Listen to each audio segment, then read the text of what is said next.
Hi guys and girls, Sunday Night Rant. And I'm just going to wait for this audience to build up as you're coming online. And what I'll do is I'll just bring it up here on my my mobile phone too that I've got in my hands. So hi everyone. There we go. So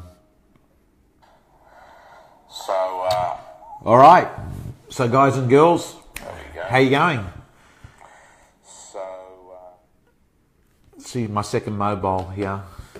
That way I can see who's typing away. So hi Peter, hi Jim, hey Marie, how you going Nick Carr, my good friend. Hi Chrissy, hey Nick Pappas, hello Chris, hey Andrew Gardner, David Smith, Tom Ryan. Good evening all.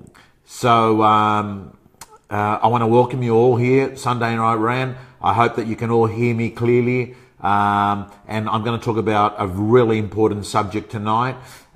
So I'd love you to press the share button if you haven't. You know very well how much I like sharing. One of the reasons I like sharing, of course, is let me, cut straight to the point that in this new world, if you can actually go into new communities, like everyone knows people who know people who know people. And what actually happens is in many ways, the way that you get your message across is by getting cut through into new communities. So I highly value the share function more than anything else because it's actually recommendation on steroids. So guys and girls, this is a really important subject I want to talk to you about because I was sitting through a seminar and I think it was a guy called Mark McLeod about 2 weeks ago talked about, what is it that McDonald's sell? What is the core product of McDonald's?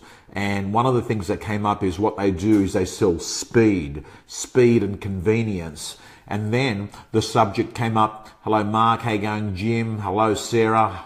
If I've missed someone, it's not because I don't like you. It's just that I'm thinking about something at the time and I'm not staring at it. So thank you so much, Pete, for sharing.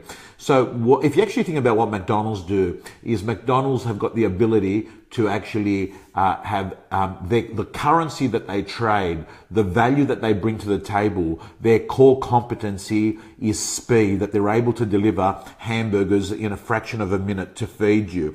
And then when you actually look at what salespeople do in, say, for instance, the real estate industry, what they sell is actually trust. Because if you're a real estate agent, right, you actually don't sell a product to someone that's hiring your services to list their home with you. What they're buying is you. So what they're buying is a person that they're meeting for a short period of time, which is called the listing presentation.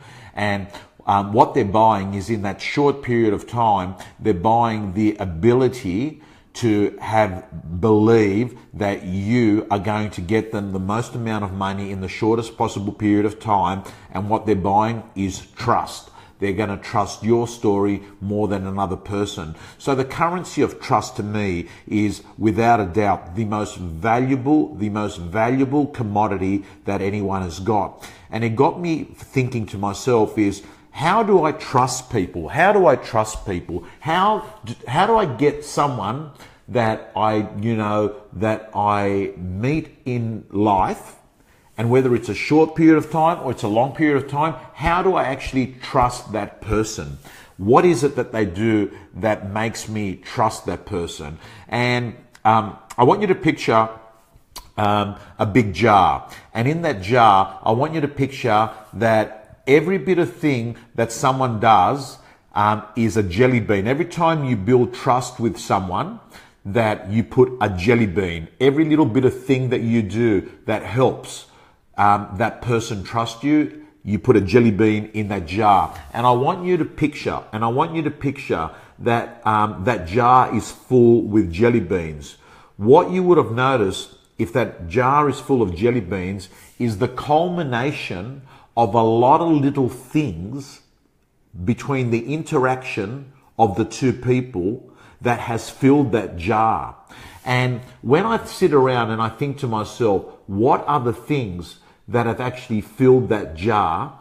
It is things that are as small as people, number one, remembering the names of your children, people remembering important days, people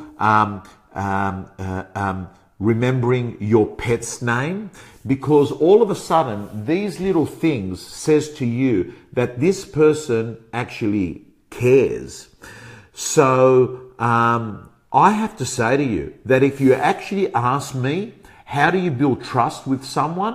What it is lots of jelly beans that are going to the jar, which then says to you, it then stands to reason that the way to build trust with someone is not in a short period of time, but actually over a period of time.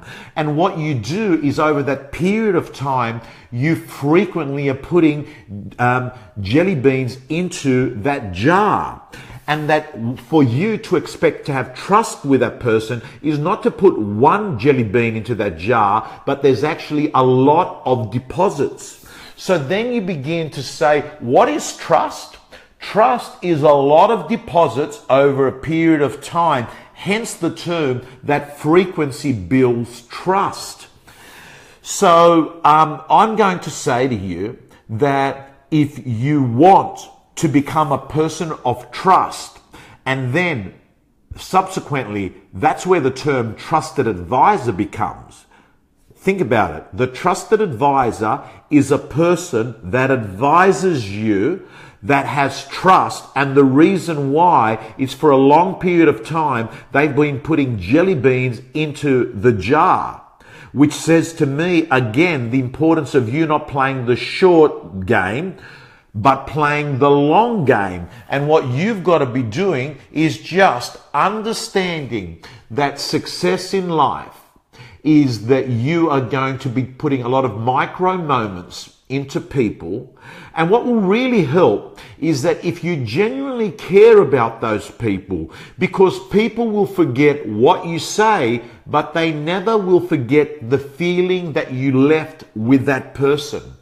So I'm going to say to you that, and by the way, can I say that you can have lots of micro deposits of jelly beans into the jar, and you could have been doing that for a decade, but it only takes you an instant to lose trust. Because let's face it, no matter what actually happens now, you cannot think of Bill Clinton having oral sex with Monica Lewinsky, because you know at the end of the day that thought comes to your head. And what you know is that the guy denied, and then when it eventually came out, you then are into another realm, which is this. It can take you 20 years to build a reputation, and you can fucking lose it in 20 seconds. Number one. Number two, when you don't have trust with a person and there is a lie, what actually happens is every subsequent truth that person says to you, you begin to doubt. And that is the problem when you lose trust with people. And say, for instance, in sales, I like to use a business, let's use an example. So for instance, let's pick the real estate, because I know that, there's a lot of real estate people that watch Sunday Night Rant. The real estate agent that says, I'll see you at 3 o'clock to come over to look at your property and tell you what it's worth. And what actually happens is that you show up 10 minutes late to the appointment, or automatically the story that goes through the client's head is, you have not even signed me up yet. You have not even got control. We have not entered into a commercial thing, but you already have fucked up once. And then what actually happens is that they believe that if you can't trust to stick to a deal for your first meeting, how will you subsequently be able to meet any other commitments you make to that person? Which worries them even further, because by then you've actually got them signed up on a contract. So for God's sake, what they'll think then. So What I'll say to you is understand that trust is little things. Trust is frequency. Trust is over a period of time. And that understanding, now listen very carefully, and I'm going to tell you that without a doubt, what I've learned for me is how I win trust with people is when I don't act differently than who I am, which means that I have got the guts to be brave to show up without a false mask, without acting who I think I should be, but being who I really am. And by doing that, and I open up, for instance, you know, the other day I had an appointment and with someone, and they said to me, how are you today? And I said, look, I'm okay. I'm not perfect. And he said, oh, why is that? And I said, look, I'm doing some tests at the moment and I haven't been sleeping well. And I just don't have the energy levels that I have normally when I don't have any stress in my life and I'm sleeping well. And what actually happened is this person turned around and said, I hear you. I've had a shit 3 days as well. And I said, oh, what's up? And he said, long story, but it's got to do with my son. I said, oh, right. And he goes, it's just, I think it's a phase.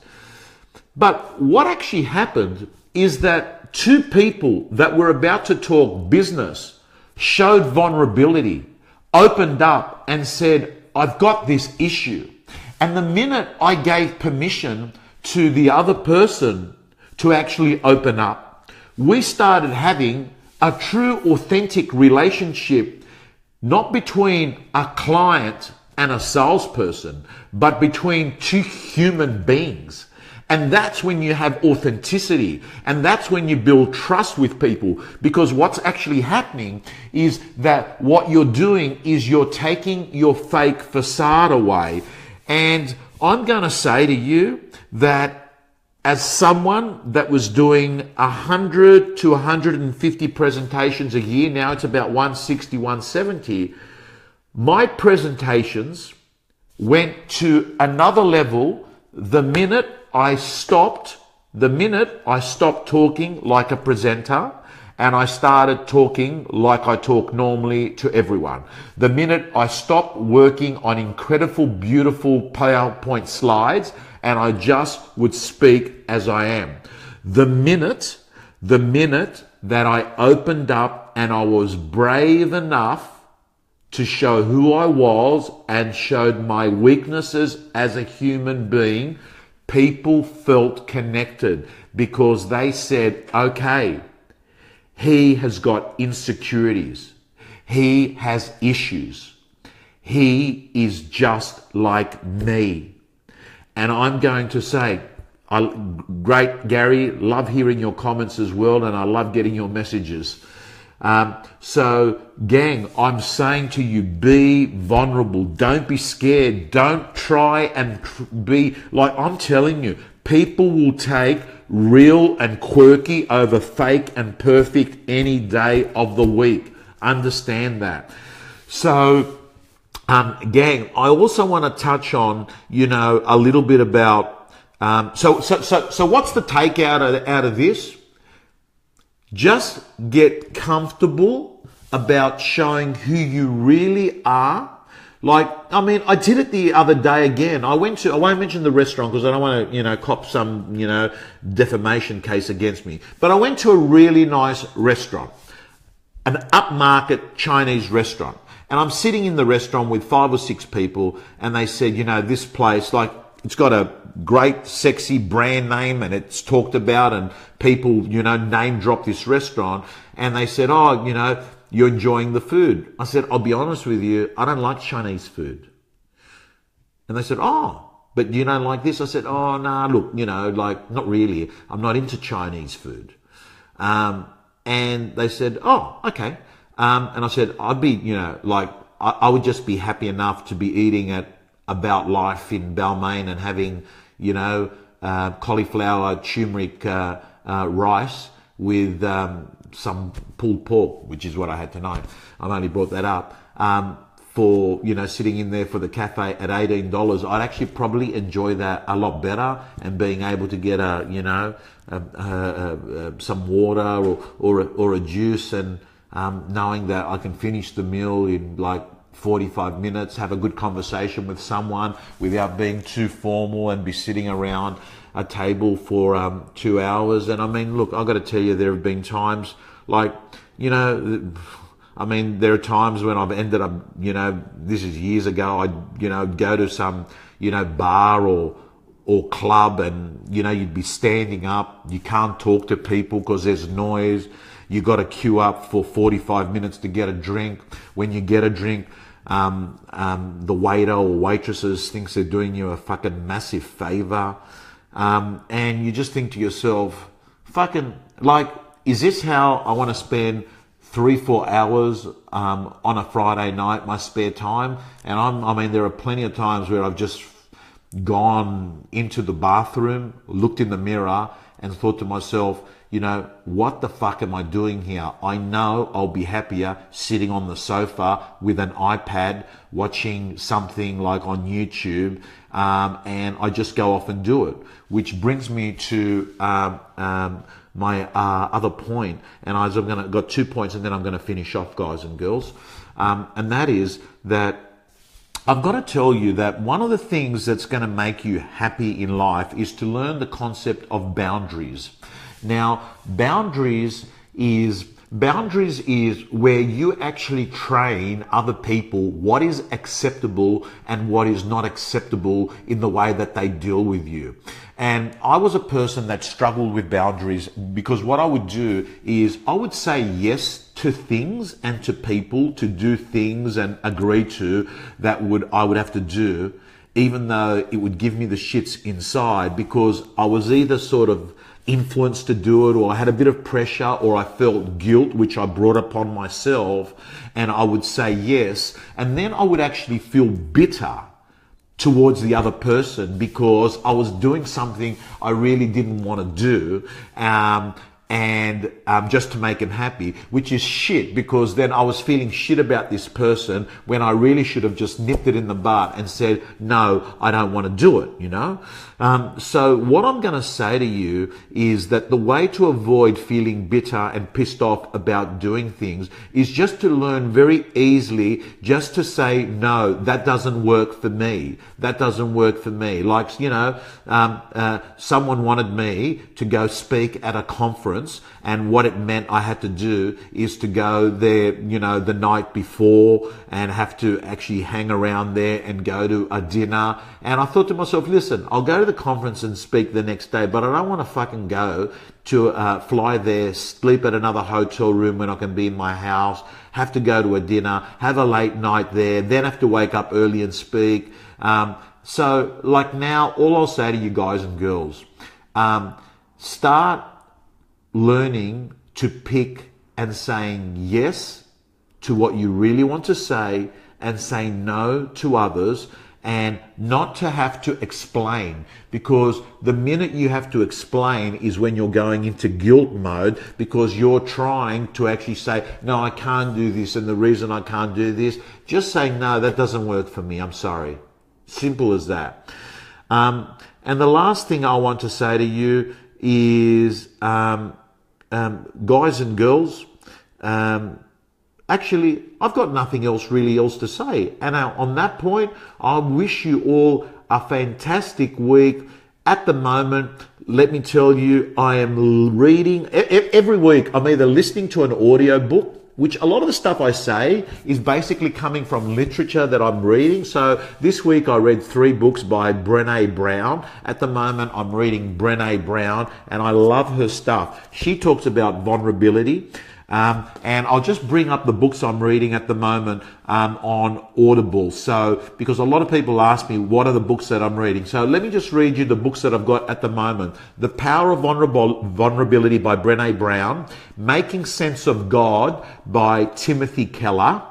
Grit, The Power of Passion. So Grit, great book. Now, this has been my favorite book in the last week. Rising Strong. Rising Strong by Brené Brown. And for those of you that want a great business book, I will share with you Fanatical Prospecting by Jeb Blount. Guys and girls, tomorrow, Real Estate Gym members, we are doing Facebook and Instagram coaching on how to use those two platforms to get more listings. And Josh Hart, we are doing a live face stream and doing a webinar. So I look forward to seeing you then. And guys and girls, have a great week. I'll talk to you again next Sunday. God bless. Share the video, and it's great to see you.